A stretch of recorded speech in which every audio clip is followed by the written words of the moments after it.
Dr. Jonette here on Grow with Dr. Jonette. Today we are making a fall favorite of Farmer Fred and mine. Fall is the time when we harvest our chestnuts from our chestnut tree. Farmer Fred gets them from the tree and brings them in, and I roast them up and try to save a few for the chestnut stuffing that we make at Thanksgiving, but a lot of it gets used before Thanksgiving rolls around, but I do save it for the stuffing. So today we are going to be making roasted chestnut soup. So let's get cooking.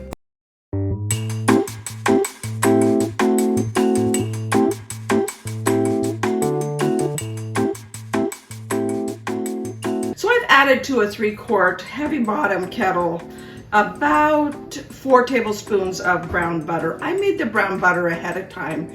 To make brown butter, if you want to know how to make brown butter, it's really simple. You basically heat butter until you get little brown bits and you have brown butter.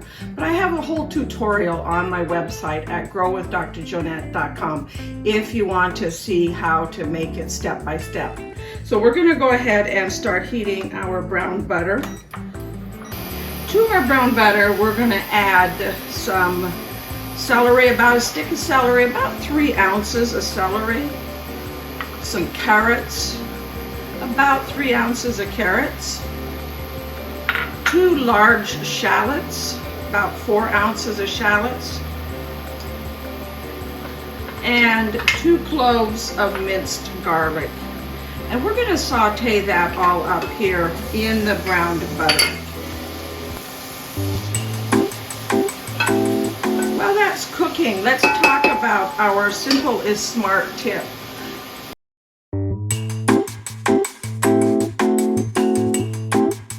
If you don't have a chestnut tree, which most people don't, or have access to fresh roasted chestnuts, this time of year, the fall time, you can quite often get them in the market. But if not, you can purchase either frozen or canned chestnuts, and they work just as well. You're going to want to chop them up. These are the chestnuts here that I roasted and chopped up earlier, but you'll want to chop them up fairly fine and you'll be using them in the soup. You're going to want a total of about 15 ounces of chopped roasted chestnuts. The other simple is smart tip I have is this recipe really lends itself to being a vegan recipe. Instead of the butter, just use vegan butter. You can make browned vegan butter very simply, the same method as you make regular browned butter. And also, at the end, we add a little bit of heavy cream. Instead of the heavy cream, go ahead and just use coconut cream. And we garnish it with a little bit of bacon bits. Use the imitation bacon bits, and there you have a delicious roasted chestnut soup. Oh, one more thing. The broth that I'm using today is a chicken bone broth. However, it works just as well, and I've made it plenty of times also with the vegetable broth.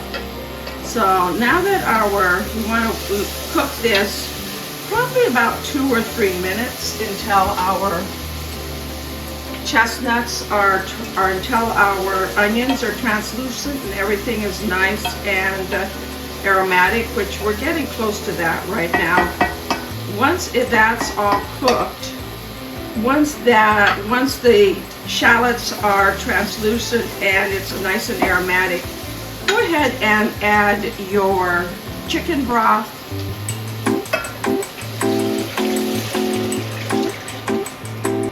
as well as your chopped roasted chestnuts. We're going to stir that all together, and we're going to let it simmer for 30 minutes. So once that starts simmering or bubbling real good, I go ahead and I'm going to turn it down to about medium-low. And we're going to go ahead and put a cover on it and just let it simmer. I'm going to set my timer here for 30 minutes and we'll just let it simmer. While it's cooking, let's talk about our neuronutrition nugget for chestnut.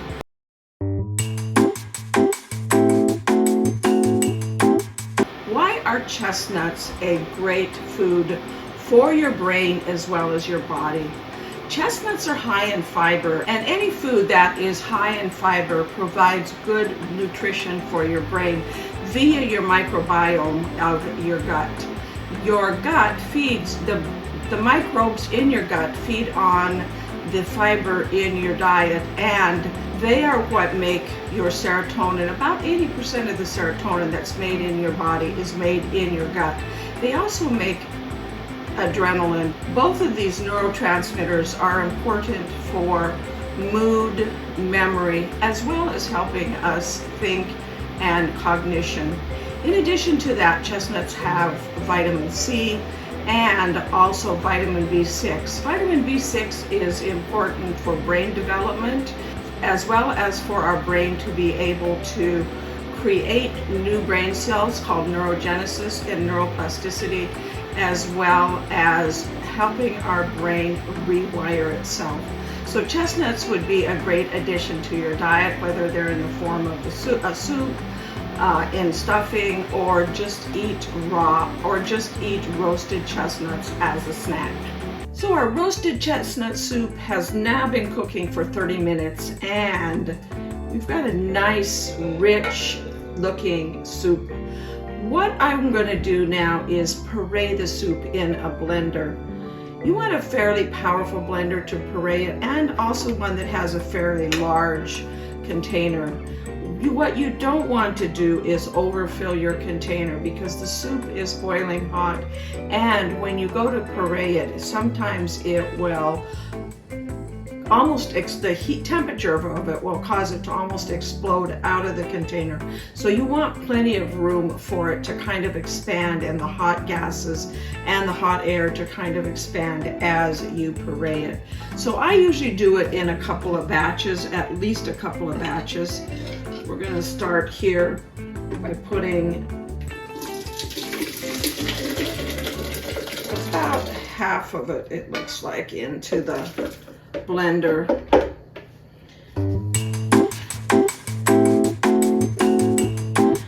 And I usually like to put a little cloth over the top. And I like to put a little cloth over the top just to kind of protect myself if perchance it does come out of the top. Rather than turn it on a full blender, full speed, I go ahead and just kind of pulse it.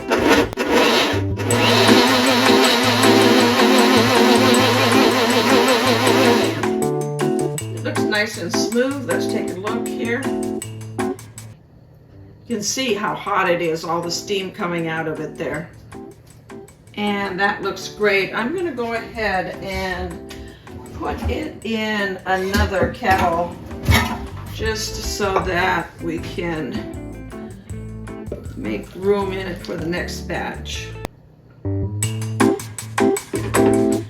And now we'll go ahead and do the rest of it. The bottom part is a little bit thicker here. And I'm going to set that aside. Put the lid on. And my cloth. And again.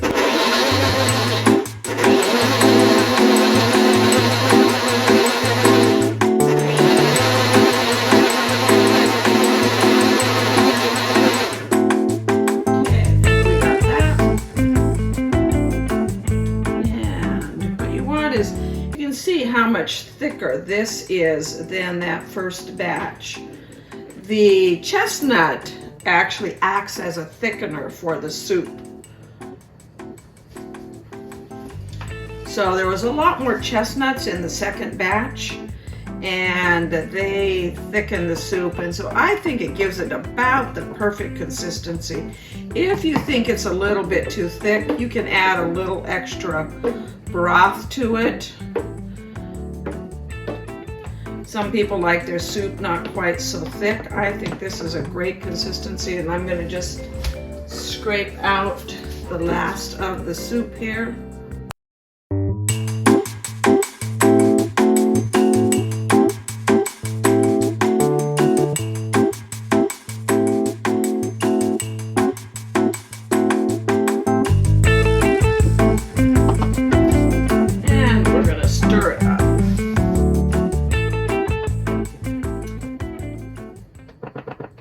Now you can see the soup is it's thick, but it's a fairly nice consistency. I like this consistency. I actually also just tasted the soup, and when I make my chicken bone broth, I don't add any salt to it. If you're using a commercial chicken stock or even vegetable stock, it probably has salt in it, so you may not need to add any additional salt.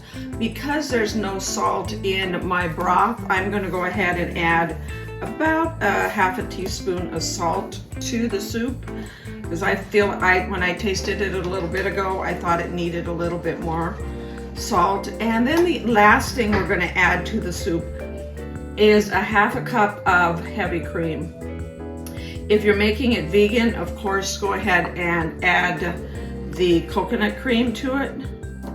And I like to stir it in. Now, when I serve it, I also quite often will add a little more extra cream on top, just to, along with the garnish. Let me talk a little bit about the garnish. The garnish I use for this soup is what I call fried or toasted sage ribbons. I grow sage in my garden. If you've never seen sage growing, it looks a lot like this. It has can have really big leaves like this, or smaller leaves. What I do is I cut these leaves up into ribbons and then fry them up in a little olive oil until they're nice and crispy. And they make a delicious savory herb topping for your soup. In addition to that, I also like to fry up some bacon bits, and I'll sprinkle some of those on top also. So we're gonna go ahead and I'm going to serve up a kettle here, a small kettle of soup. Actually, it's will be a fairly large serving of soup. And I'm gonna put a little bit more in it.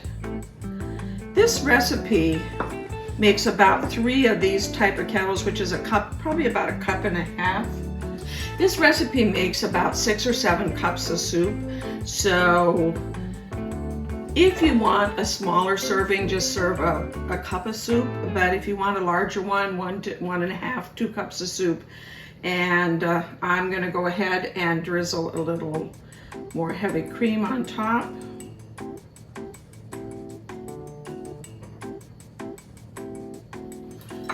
And just kind of swirl it a little bit. Put a little bit of sage, garnish, and a little bit of bacon.